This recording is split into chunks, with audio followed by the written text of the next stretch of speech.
أعوذ بالله من الشيطان الرجيم.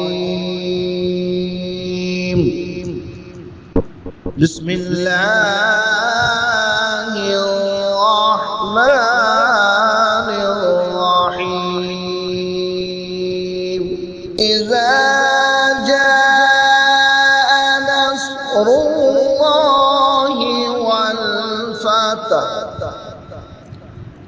ورأيت الناس يدخلون في دين الله أفواجا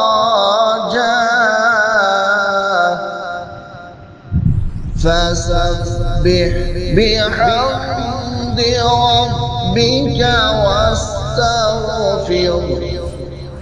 إنه كان توابا.